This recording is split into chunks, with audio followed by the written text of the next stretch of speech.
When I started photography, I was very keen to get a single lens reflex camera, and I bought a Pentax ME Super in 1983, and I was delighted with the camera.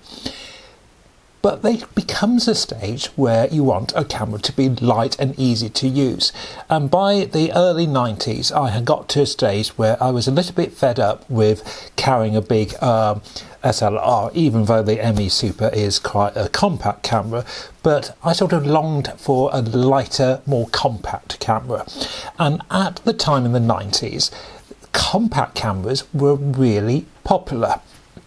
And I suppose it was partly the technology had increased, that the lenses, you could get a relatively good zoom on a compact camera, and all you had to do was point and press. And if you were out enjoying life, that's actually what you wanted from a camera. I bought a Nikon compact in about 92, 93, which had a very wide angle lens, but I found it had a problem with vignetting. So in 94-95 I bought a Pentax 738. The one I bought then was the plain 738, and the 738 was a compact camera with a zoom lens from 38mm to 70mm, and I think the 38 is obviously where you get the 38 and the 7 is from the 70.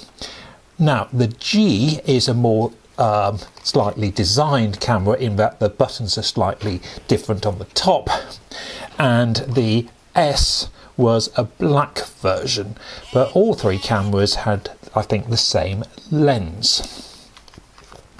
What I really liked about the camera was its ease of use, the ease of loading. You'd simply load and close the back. You have the zoom control here, a red on and off on this model, and you've got quite a degree of control regarding the flash. Up here on the display we see a self timer and a landscape button. So if we want to do landscapes and we want a good depth of field, that button enables a very good depth of field, and I think it keeps the flash off as well, because we don't want a flash in a landscape. So that's a useful button, a useful tool. Then we have our flash, and we have a whole range. We can just turn the flash on, we can have it in night mode, so it will light up foreground but leave the background dark. We'll have a flash off in daylight, and we have a flash with bulb. So we've got a good range of flash settings there. And we also have red eye, because red eye is when you get a bright red dot when you photograph a portrait, because the flash enables the eye to really open and you get this back of your eye. And in order to trick the eye, cameras in the 90s had this red eye function, which sort of, I think, gives a quick flash before the main flash. So that I used to find that very useful, because I did find red eye to be a bit of a pain. It's a very light camera. It's not particularly small. When you compare it with the MJUs of the Olympuses, they were definitely smaller. But there's a very ergonomic feel to the camera. It looks nice. It works extremely well. I remember using it mainly for colour print film, and at this stage of the market, colour print film was huge. Remember, this is 5 years before the digital revolution is really getting going, and colour print is the main form people are having prints made from. I have used it with black and white, and it works extremely well. I remember I took it to Norway, Sweden,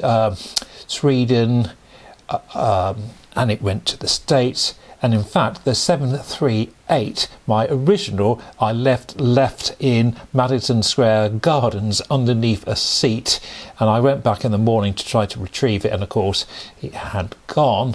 and I'd later replaced it with another Espio, and Espio I think 140, but I always missed that camera slightly, so when this turned up on eBay recently I thought let's have a go with it, and I was really pleased with the results. Let's see how it performed in the field.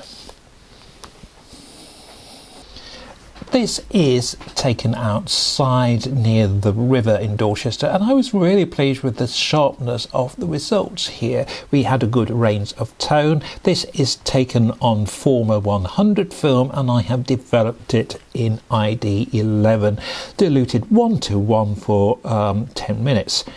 Again, pleased with these forest photographs here, really good range of tones here. And this signpost near Corfe.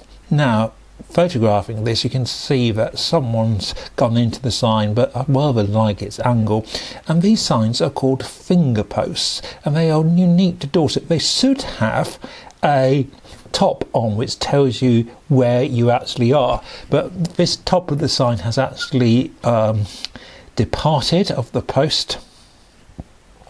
This is an area near Corfe Castle near Swanage on the Isle of Purbeck. I rather like this sign saying 1.5 miles. It's quite nice to have the half, and again I'm really pleased with the tones here.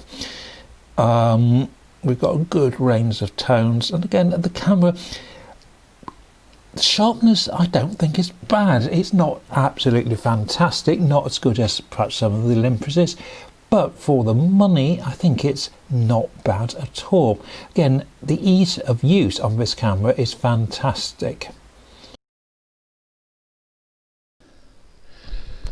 This is Sleep Heath, and it's an incredible, it feels a natural environment, it feels completely natural, and it looks very wild, but beneath us is an oil field and there's incredible clay deposits nearby, but still there's a magic to the place. In the background there is the fantastic Corfe Castle. This is where you need a telephoto lens, and obviously we haven't got one on the GoPro, but I'm going to take a couple of shots on this compact camera I'm using today. The sky is very dramatic, but whether it will come out on this lens, I don't know. It's useful to have a bit of zoom there. I wonder how that's going to be. I'm going to try a photo with mainly gorse and a photo with mainly sky.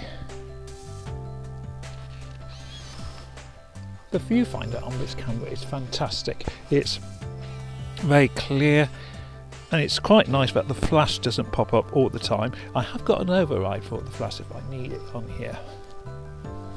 That's rather nice. Try the wide angle lens here.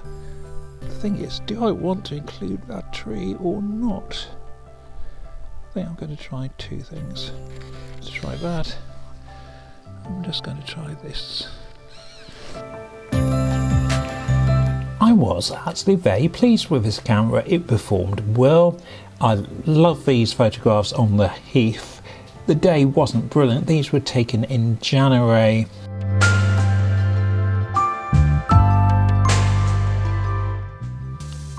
In conclusion, these cameras are good. They haven't got a lot of settings on, and they are a tiny bit bigger than some of the other compacts, but the quality I think is excellent, and they seem very well. You can pick them up relatively cheaply. So if you see a Pentax Espio, there's lots of different versions, but in my experience they are a good value camera. Thank you for watching.